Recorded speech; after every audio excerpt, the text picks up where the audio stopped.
जय हिंद दोस्तों। आज इंडियन नेवी का एक anti submarine warfare warship INS माहे मुंबई डॉकयार्ड में कमीशन हो गया।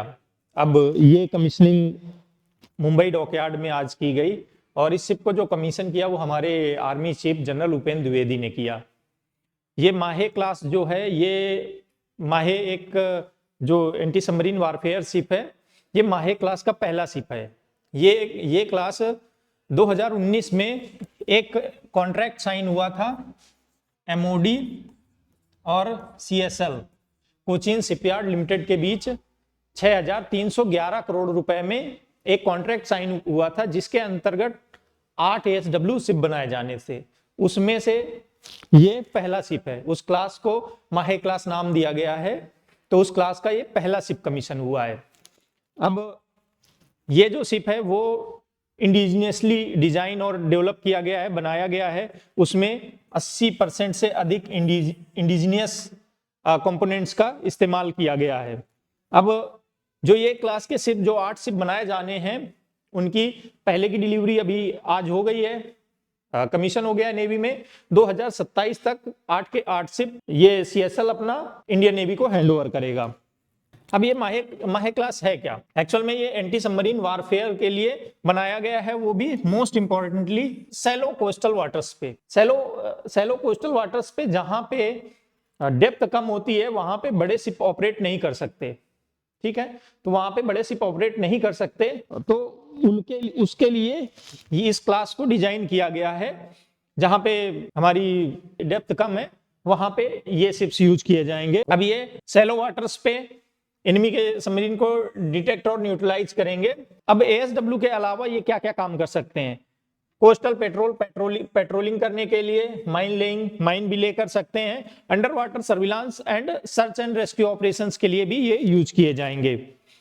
अब इससे क्या होगा? इससे मेन चीज जो इंडियन नेवी की एंटी सबमरीन वारफेयर क्षमताएं हैं वो बढ़ेंगी। दूसरा, कोस्टल डिफेंस में ये काम आएगा, क्योंकि कोस्टल डिफेंस में कोस्ट के आसपास जो सी की डेप्थ होती है वो कम होती है, जिससे बड़े शिप वहां आसानी से ऑपरेट नहीं कर सकते, तो ये उसमें काम आएंगे। अब अगर कुछ टेक्निकल स्पेसिफिकेशंस की बात करें तो ये 78 मीटर लंबा शिप है और उसकी बीम 11.26 मीटर है और जो ड्रॉट है वो 2.7 मीटर। अब जो इसका डिस्प्लेसमेंट है वो 900 to 1100 टन बताया जा रहा है और ये diesel engine with stealthy water jet propulsion system इस पे लगा हुआ है। वाटर जेट प्रोपल्सन बेसिकली वो होता है कि एक पंप इनलेट होता है जिससे वो सी वाटर अपना शिप में लेगा, उसके बाद एक पंप के थ्रू वो उसके स्टर्न पे तेजी से फोर्स के साथ पानी बाहर फेंका जाएगा, जिससे वो मूवमेंट करता है। अलग अलग एंगल्स पे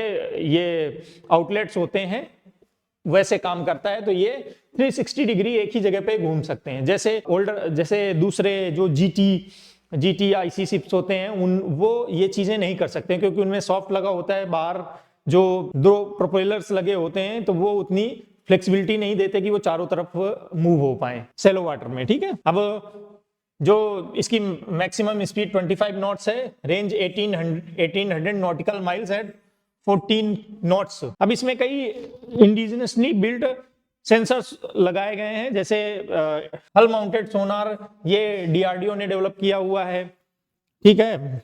multifunctional radar, electronic warfare systems लगे हैं। जो इसका एएसडब्ल्यू सूट है वो भी हमारे डीआरडीओ ने बनाया है। अब इसमें बात करें तो एक नेवल गन लगी हुई है और दूसरा एक RBU 6000 रॉकेट लॉन्चर लगा हुआ है इस पे, जो एंटी सबमरीन वारफेयर के लिए काम आता है, ठीक है? इसमें ट्रिपल ट्यूब लगे हुए हैं, टॉर्पीडो ट्यूब्स लगे हुए हैं, जिससे दोनों side port and starboard triple tube लगे हुए हैं, जो टॉर्पीडो ट्यूब हैं कि तीन जो अपने लाइट वेट टॉर्पीडोस हैं, 3 पोर्ट में 3 स्टावर्ड में आ सकते हैं। अब देखिए, जैसे कि मैंने बताया, ये शिप्स रिप्लेस करेंगे अभय क्लास शिप्स को।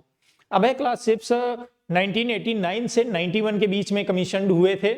अब सारे ही डिकमीशन हो चुके हैं। आईएनएस अभी लेटेस्ट 2025 में डिकमीशन हुआ है, ये उनको फिलफिल करेंगे आके।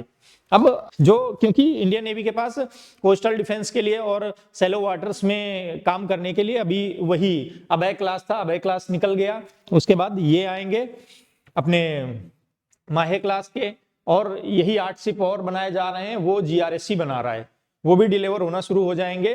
तो ये फुलफिल करेंगे आके अभी की कैपेबिलिटी। अब इनसे एक तो एएसडब्ल्यू कोस्टल डिफेंस में इंप्रूवमेंट होगा और एएसडब्ल्यू क्षमताएं भी बढ़ेंगी सैलो वाटर में। माहे एक्चुअल में पहले भी एक शिप था, आप कंफ्यूज मत करिएगा, माहे पहले भी एक शिप था, वो 1983 के आसपास कमीशन हुआ था और 2006 में डिकमीशन हुआ था। वो एएसडब्ल्यू शिप नहीं था, वो एक माइन स्वीपर शिप था, वो कमीशन हो गया था। तो दोनों कैटेगरी अलग अलग हैं। भारतीय नौसेना की बढ़ती हुई इन क्षमताओं के बारे में आप क्या सोचते हैं, हमें कमेंट में जरूर बताइएगा। अगर वीडियो पसंद आया हो तो वीडियो को लाइक करें, शेयर करें, चैनल को सब्सक्राइब करना ना भूलें।